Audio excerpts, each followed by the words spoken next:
What do you get when you combine Tim Curry, Kiefer Sutherland, Charlie Sheen, Chris O'Donnell, Oliver Platt, and that guy with a cool voice whose name you can never remember in one movie? A film a lot of people barely remember. But you know what? That's kind of a shame. Because I think this is actually a pretty legitimately fun action film. It has sword fights, it has romance, it has conspiracies, it has a villain, and it's all in that over-the-top 90s cheese that we've all grown to love. But nostalgia is one thing. Is it actually good? Well, let's take a look at the story. Chris O'Donnell is D'Artagnan, and he's looking to join the Musketeers, a group of people that are hired to protect the king. But the Musketeers have been disbanded by the Order of the Cardinal, played by Tim Curry. Why? So he can have the newly crowned king assassinated so that he may take the throne. There's only 3 Musketeers who didn't listen to the rules, and now they're banned as outlaws. So D'Artagnan decides to join them so that, well, let's be honest, they can form their own boy band. Yeah, I mean, look at it now. You got the heartfelt one, the funny one, the serious one, and the emo all the girls can't help but love because, oh, I just want to hug him. And I guess in some ways you can attribute that to the film's biggest problem, that, yeah, it is pretty cliched. And on top of that, there's a lot of characters, and so they try to fit a lot of stories with, well, a lot of the traditional cliches in there. But in my opinion, they're such fun cliches, and they lead to a really fun movie. Aren't you just waiting for that moment when Chris O'Donnell is talking about love and inevitably you know Kiefer Sutherland is just gonna say, "Love, ha! Let me tell you a story about love." Don't you just love it when Oliver Platt is trying to create a quote that could sound similar to "God, I love being a turtle"? God, I love my work. And 5 words, Tim Curry as the villain. Oh my god, I'm surprised there's any scenery left behind him, he's chewed so much. He does all the typical over-the-top Tim Curry stuff we expect Tim Curry to do. He smiles, he looks slimy, he stretches out his vowels. He screams, he yells, he raises his eyebrows. Oh my god, it's Tim Curry as the villain, and that should give you an idea what kind of movie this is. But aside from that, the action's not bad either, as well as the comedy. I think possibly the major problem the film falls into is, well, we've kind of seen this stuff before, and we've kind of seen this formula before. The only thing that really sets it apart, again, is sort of the cheese factor and its passion. But I don't think that's a bad thing. On top of that, like I said, there are a lot of characters, and to the film's credit, they tried to give every single character a backstory or a love interest, and good for them, they're not passing over anybody. But at the same time, it's a lot to juggle, and you kind of forget which tragic love story we're in or who loved who, and I mean, it's not terribly confusing, but it's still a lot. Maybe there's a part of me that wants to like it more because I really felt like, for the time, they were giving exactly what audiences want to see. This is the kind of action film people liked watching. It didn't take any big risks, and yeah, it was safe and marketable. Does that make it a great action film? No, but at the same time, I think the stunts it does have and the comedy and the attention to the characters does still make it a decent flick. In that, yeah, there's a lot to make fun of, but there's also a lot to have fun with.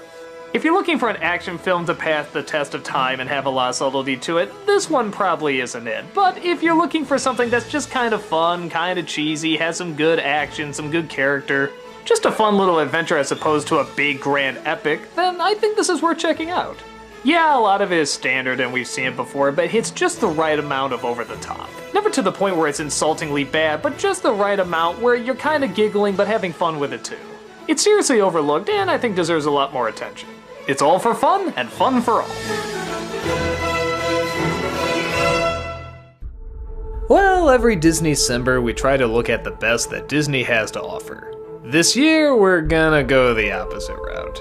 If you're younger, you might have noticed all these sequels that seem to pop up to popular Disney films that don't really seem to be as good. This is because as hand-drawn films were starting to phase out and CG films were starting to phase in, Disney didn't always have a lot to do for their hand-drawn department. At least, nothing that made them much of a profit. However, that seemed to change, though not necessarily for the best, with the direct-to-DVD sequels. For whatever reason, kids just loved to see what was gonna happen next in these movies that really didn't need any continuing stories. And they got a reputation pretty fast of being the worst. You name it, Lion King, Aladdin, Pocahontas, even The Hunchback of Notre Dame got a sequel. As they seemed to make more and more money, they pushed them out faster and faster, and, well, they have a reputation for being some of Disney's worst material in recent years. For a long time, people have been asking me to look these over, and by God, I didn't want to. But you know what? I'm an optimist, and I'm gonna hold out hope that there's at least one, just one good sequel out there. Is it a fool's wish? Maybe, but I'm determined to get through all of them to see if they're as bad as everybody says they are. I get a feeling they're right, but I should judge for myself. Even though there's surprisingly enough films to almost fill the entire month, there's still one or two that I haven't been able to get. So I'll fill those in with not sequels, but still direct-to-DVD movies that they made.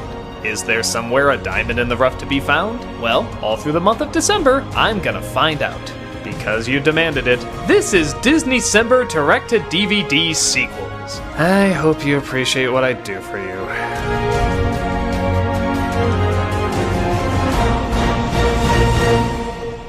So let's go to where this all started. I remember I got the VHS of Fox and the Hound. As soon as you open it up, there was a little pamphlet that said one of the greatest villains was coming back. You open it up and you saw Disney's The Return of Jafar. Holy smokes, to a little kid, this was amazing. Aladdin was one of the biggest films that ever came out at that time, and Disney never really did any sequels apart from The Rescuers Down Under.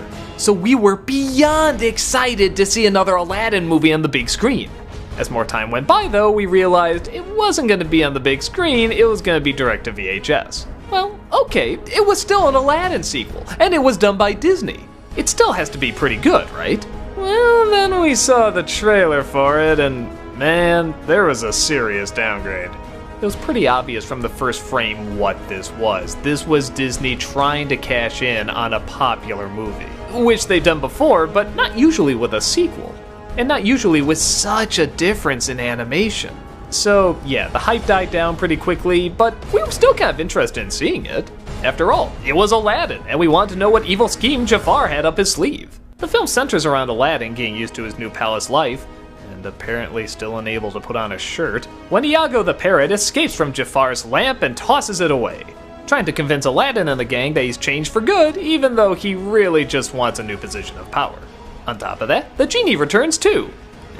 Sort of. Robin Williams didn't come back to voice him this time, and it really shows. They got Dan Castellaneta, the voice of Homer Simpson, to do him instead, and to be fair, it's not a bad choice, he can do a pretty good impression. But so much of the genie was Robin Williams just doing his improv, and nobody's as good as him. So immediately it's a little distracting. But Jafar returns as well as a thief, played by Jason Alexander, accidentally releases him, and Jafar's the genie promises to grant him his wishes if he follows through with his revenge. So Jafar plans his evil scheme by framing Aladdin, making it look like he killed the Sultan, all while locking up everybody else away. The plot in general is not that bad, and to its credit, Jafar's revenge is actually a pretty good one. But nothing feels as fleshed out as the original. In fact, Aladdin doesn't even seem like the focus. It feels more like the focus is on Iago. He's the one that has the story arc, he's the one that's torn between two places.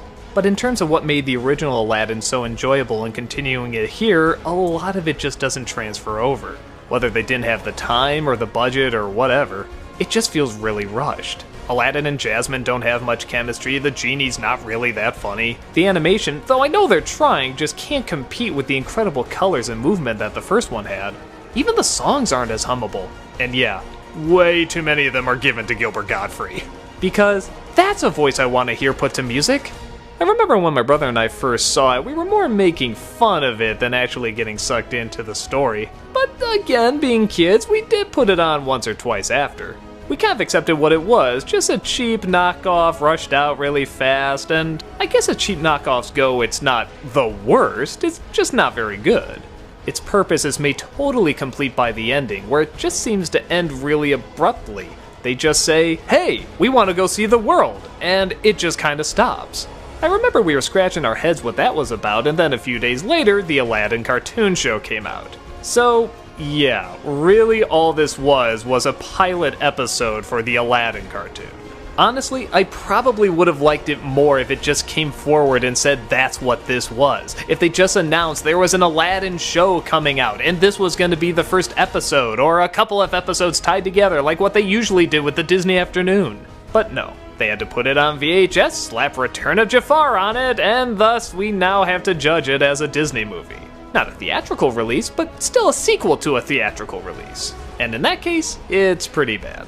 What would have made a passable TV pilot is now the beginning of a long line of disappointing DVD sequels. The only part that kind of gets a chuckle every once in a while is Jason Alexander as the thief. But that's because it's Jason Alexander and anything he touches is hilarious. Well, almost. Disney did manage to crush him once.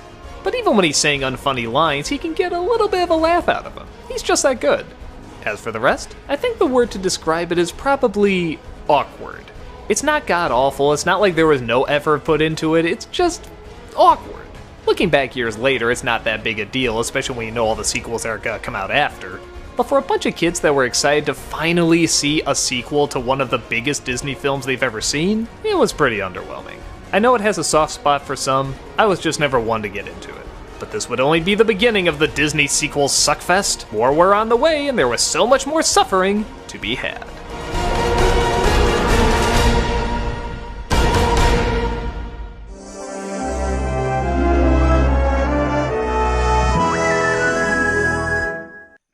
And now we come to the big one, The Lion King, the highest grossing 2D animated film of all time. When this movie came out, every kid was nuts. We were humming all the songs, we were reenacting all the scenes, we were talking about all the characters. It was just a gigantic flick.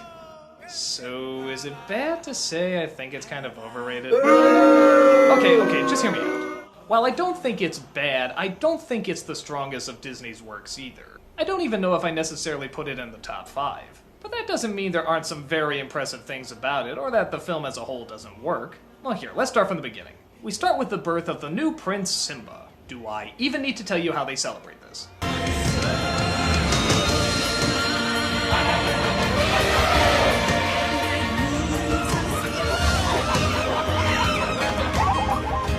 So young Simba is shown around by King Mufasa how to rule as a good king.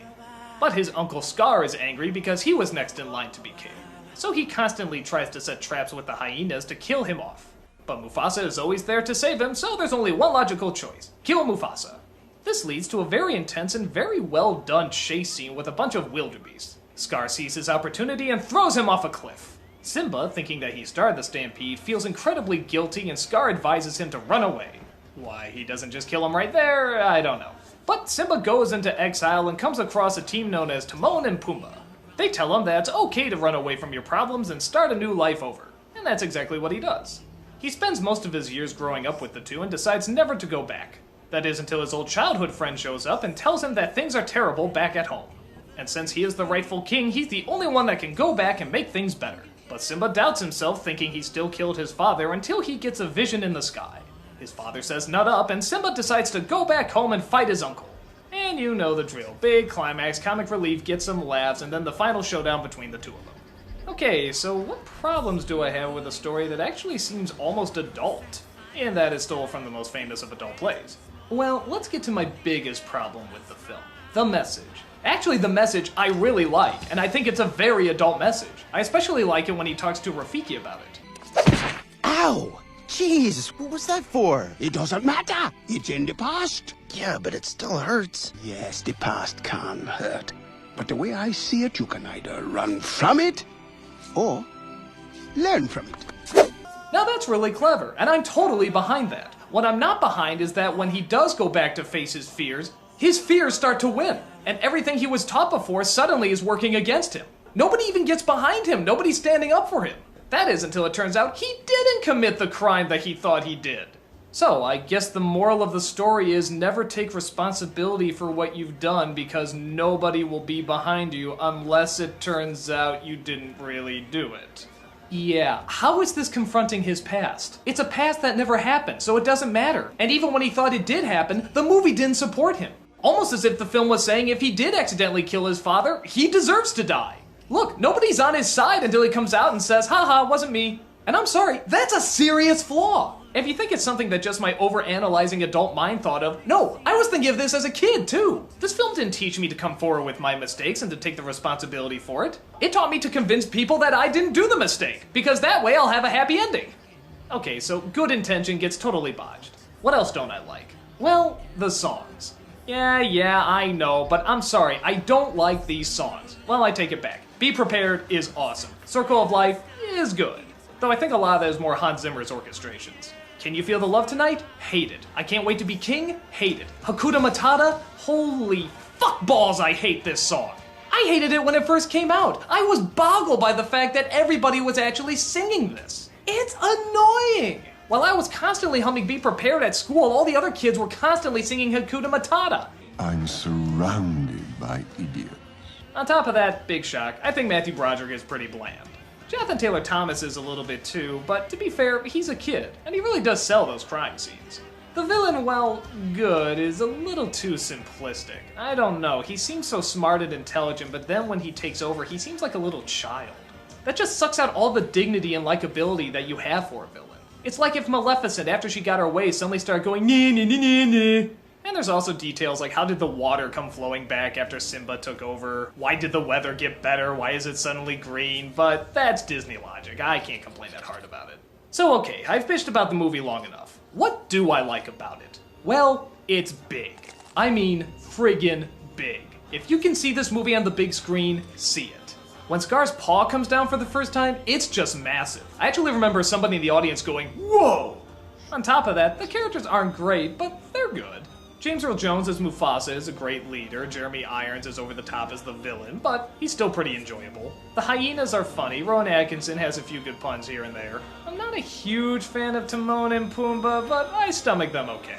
They get a laugh every once in a while. And even though the message is sort of botched, I like the message it's trying to get across. But like I said, what makes this film good is just the size of it.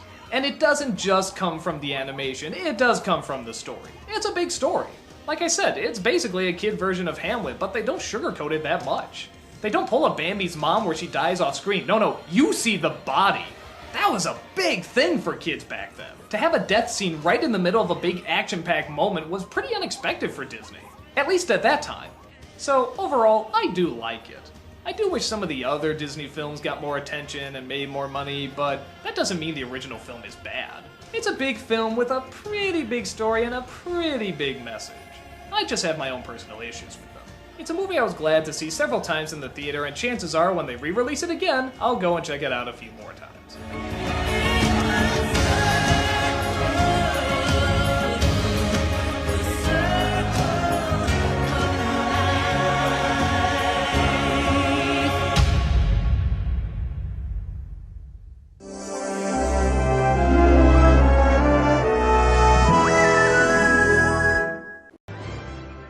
So at the time the Santa Claus came out, there was actually a little bit of a risk factor to it, in that nobody knew if Tim Allen could actually carry a film. We knew he could carry a sitcom okay, but that was sort of the standard formula that was repeated over and over, and yeah, does that translate well into not only a theatrical film, but a Christmas film? And the answer is yes, he does, but not as much the story.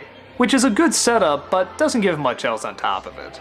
The movie centers around Tim Allen being a divorced dad with a son. He's trying to find a way to spend more time with him around Christmas, and sure enough, he accidentally yells at Santa Claus, who's on top of his roof, causing him to lose his footing and, yes, kill himself. Pretty dark, actually. Trying to make his son feel better, he takes off the suit and puts it on, not realizing that he's actually entering into the Santa Claus. With an E, get it? So now he has the job of delivering all the gifts to all the kids around the world. He tries to decline it, but over time, he seems to keep putting on weight, growing long hair, and yes, even a white beard. Eventually he finds he just can't turn away and decides to take the job. All while his son starts telling everybody, and of course they don't believe him, and then he's roped in, and then nobody believes him, but of course they'll be proven wrong in the end, and God, I hate these stories. If it was more funny, I'd be more open to it, but that's one of its major problems. It's not that funny. Now, to the film's credit, I don't think it's trying to be that funny. I think it's trying to be more whimsical and magical, and it does have certain elements of that. The North Pole is a lot of fun, it definitely has some decent effects. There is certainly this idea that they want to give the size and weight to Santa, while also throwing in a little comedy, but again, the key words are little comedy. When you have Tim Allen as Santa Claus, you know you want a lot of funny stuff, and they don't really do that much. It's more trading it in for this story of him trying to convince everyone he's Santa Claus, nobody believing him, and then people getting more concerned, and just, you know where it's gonna go, so why are we watching it? Well, maybe a few reasons are that Tim Allen's not bad. He definitely has a charm factor to him, and to help him out, he has some enjoyable elves as well.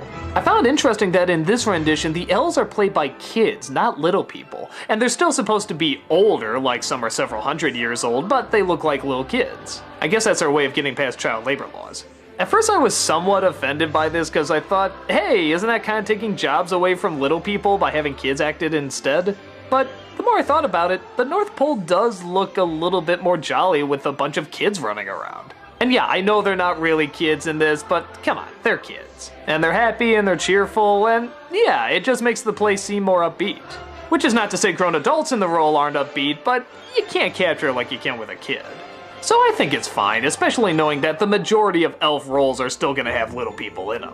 The North Pole is a nice looking North Pole. It's very bright and colorful and definitely has a large scale to it. And yeah, it's obviously a set, but I don't mind. It still has sort of that magical element to it. But is there enough magic in this movie to overlook a painfully obvious story?